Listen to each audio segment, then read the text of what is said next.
सब अनपढ़ रहे। मतलब इस देश की सरकार की आत्मा बिल्कुल मर चुकी है। छात्रों से कोई मतलब नहीं है।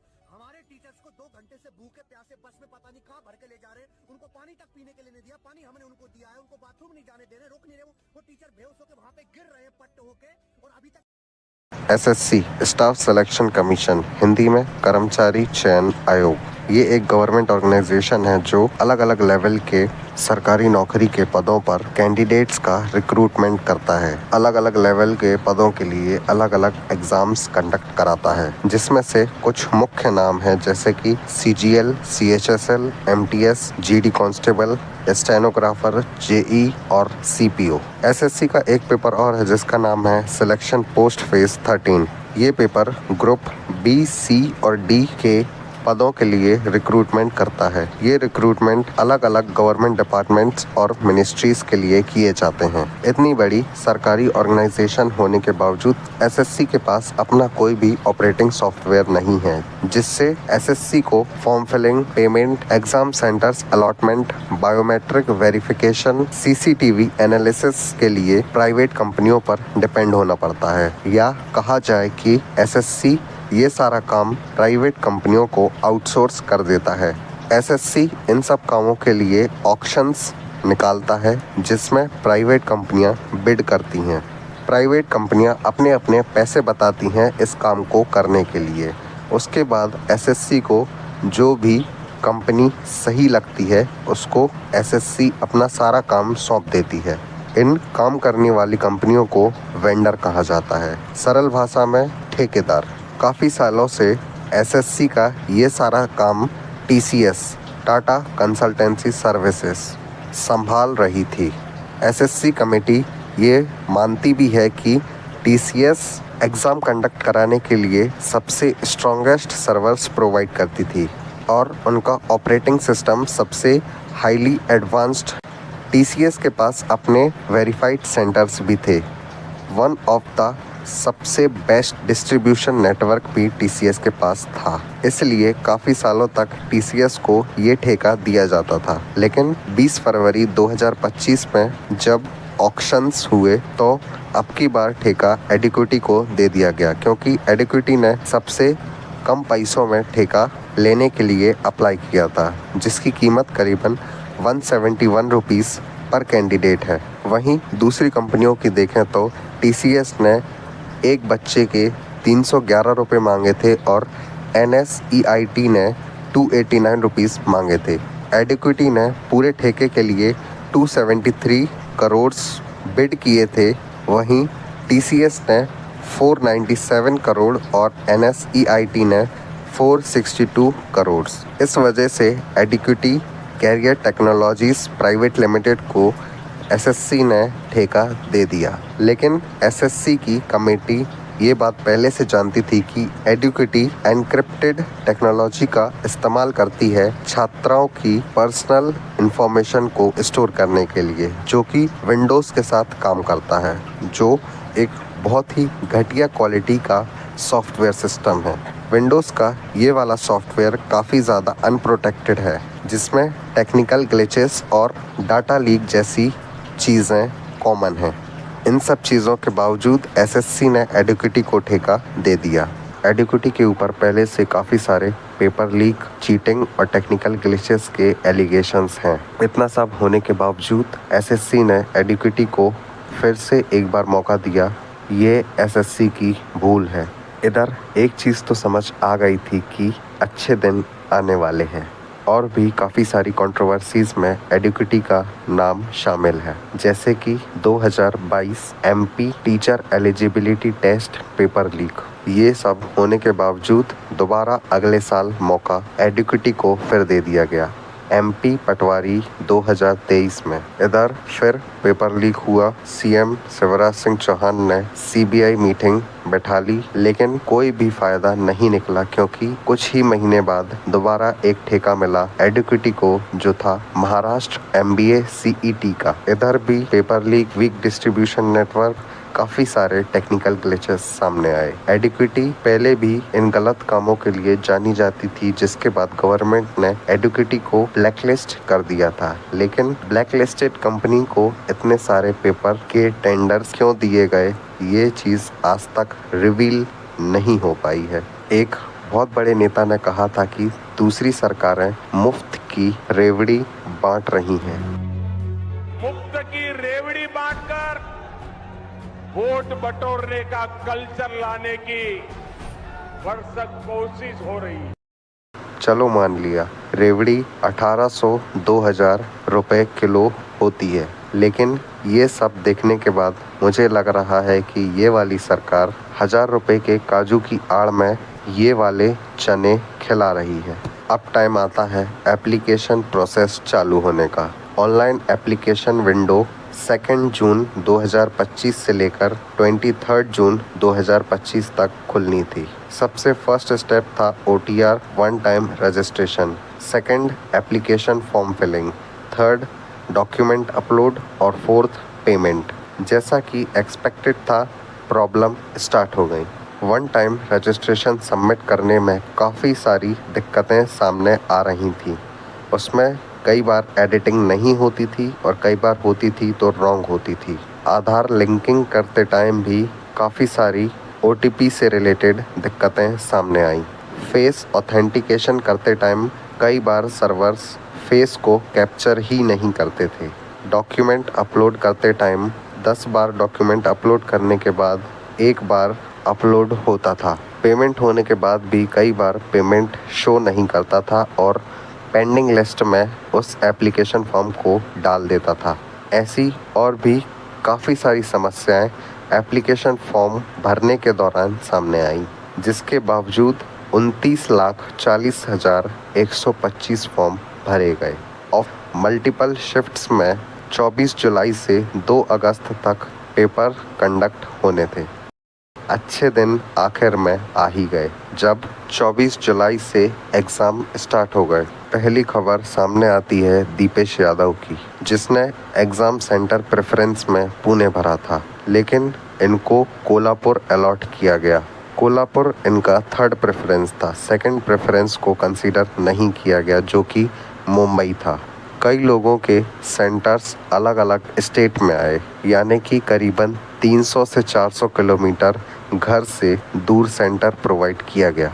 कुछ कहानियाँ ओमकर लखारे ने दुनिया के सामने रखी, जो कि पुणे विनर्स एकेडमी में फैकल्टी मेंबर हैं, जिन्होंने बताया कि उनके बच्चों के साथ सर्वर क्रैश, लॉगिन ना कर पाना, पेपर करते टाइम बीच में ही शिफ्ट कैंसिल हो जाना, ऐसी काफ़ी सारी अन्य चीज़ें सामने आई हैं। ऐसे काफ़ी सारी अन्य चीज़ें उनके बच्चों के साथ एग्ज़ाम सेंटर्स पर। इतने बड़े एग्ज़ाम के सर्वर्स क्रैश हो रहे थे, लेकिन मन की बात जैसे पॉडकास्ट के सर्वर आज तक कभी क्रैश नहीं हुए हैं। कई छात्रों की ये तक कंप्लेन थी कि बहुत पिछड़े हुए इलाकों में सेंटर्स प्रोवाइड किए गए हैं, जहां पर चीटिंग होने के चांसेस बहुत ज़्यादा हैं, क्योंकि वहां पर ना कोई इंफ्रास्ट्रक्चर डेवलपमेंट है। काफ़ी सारे नेटवर्क प्रॉब्लम्स भी उन्होंने फेस किए। काफ़ी सारे लोगों के साथ हिंदी टू इंग्लिश और इंग्लिश टू हिंदी ट्रांसलेशन में बहुत सारी दिक्कतें सामने आई, क्योंकि जैसे ही क्वेश्चन ट्रांसलेट किया जाता था, क्वेश्चन ही चेंज हो जाता था, या कई बार सर्वर क्रैश के कारण स्क्रीन बीच में ही अटक जाती थी। एग्ज़ाम सेंटर्स पर पेन बहुत ही घटिया क्वालिटी के प्रोवाइड किए गए थे। ज़्यादातर कंप्लेंट्स माउस से रिलेटेड आई हैं, जहां पर बताया गया कि सिस्टम के माउस सही से वर्क नहीं कर रहे थे। कई लोगों के साथ ऐसा भी हुआ कि एंट्री टाइम में जो वेरिफिकेशन होता है, उसी टाइम पर सर्वर क्रैश कर गए और उनके पेपर का 15 मिनट छूट गया, उसके बाद भी उनका वेरिफिकेशन नहीं हो पाया। दिल्ली के एक सेंटर पर बाउंसर्स भी प्रोवाइड किए गए थे, गरीब और बेबस छात्राओं की आवाज़ दबाने का काम कर रहे थे। एक स्टूडेंट ने जब आवाज़ उठाई तो उसका सर ही फोड़ दिया। 2 सेंटर्स ऐसे सामने आए, जिसमें से एक है दिल्ली का पवन गंगा और दूसरा यूपी का एड्यूकासा, जहां पर पेपर चालू होने के पहले ही कैंसिलेशन घोषित कर दिया गया। एक का तो सेंटर ही पाकिस्तान दे दिया। इतना स्पेस टेक्नोलॉजी का उपयोग किया है। स्पेस टेक्नोलॉजी से फोटोग्राफी होती है। इतना स्पेस टेक्नोलॉजी का उपयोग नहीं करना चाहिए था। रोड बनाने में तो करते ही हैं और कुछ ही साल में रोड की हालत भी पता चल जाती है। कुछ एग्जाम सेंटर्स तो खेत के बीचों बीच थे। एक एग्जाम सेंटर तो भैंस के तबेले में था, जिसको 1-2 दिन पहले ही भैंस के तबेले से कन्वर्ट कर एग्जाम सेंटर बनाया गया था। 2014 में सरकार बनने के बाद वैसे भी सरकारी नौकरियों की वैकेंसीज बहुत कम ही निकल रही हैं। लगता है कि 370 के साथ साथ जॉब वैकेंसीज भी हटा दी।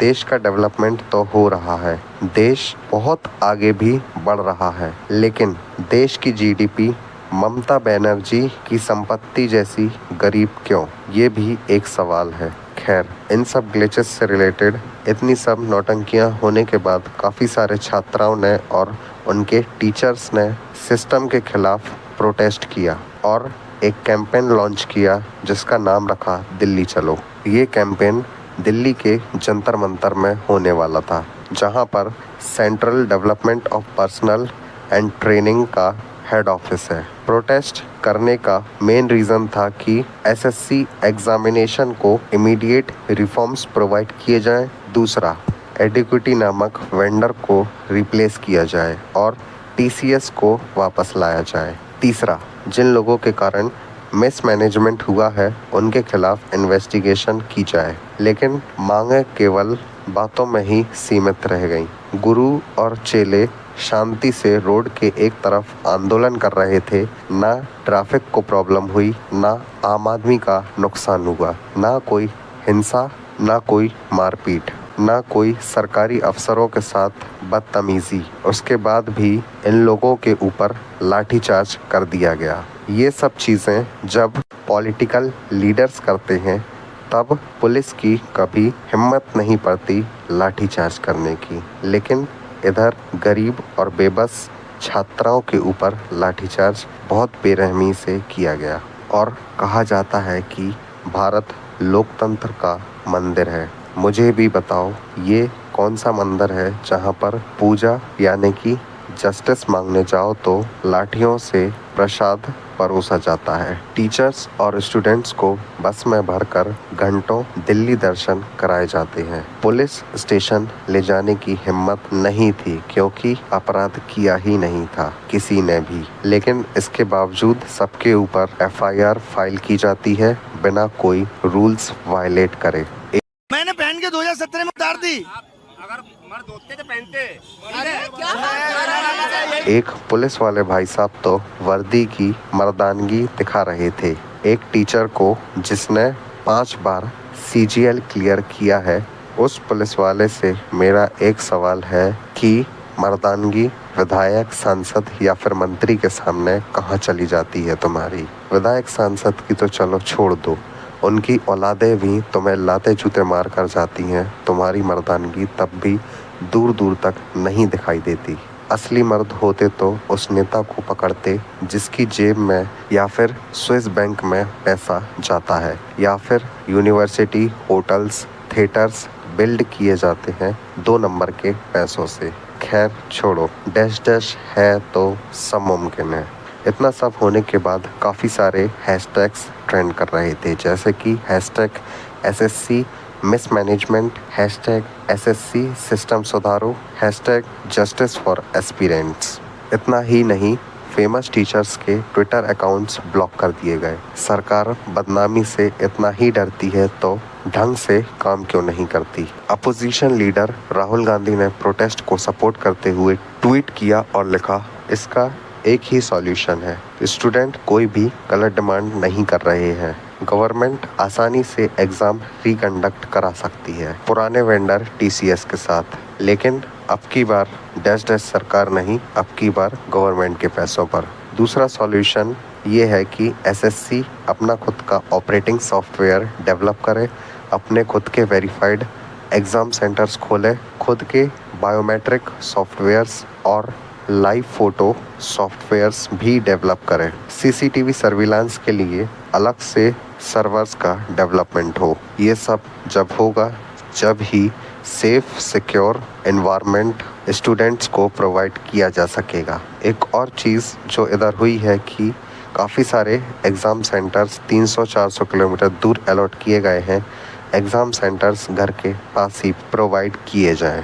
पेपर लीक जैसी चीज़ों को अवॉइड किया जाए हाई सिक्योरिटी प्रोटोकॉल्स को फॉलो करते हुए। जब सरकार पावर में आती है तो क्यों भूल जाती है कि 5 साल बाद दोबारा चुनाव होंगे, और अगर एक बार गद्दारों वाली छवि पब्लिक के सामने बन गई तो दोबारा वोट कौन देगा। राम मंदिर के नाम पर हर बार वोट नहीं मांग पाओगे। खैर, इन सब बातों का डर इनको है ही नहीं, क्योंकि सरकार ईवीएम ही बदल डालती है।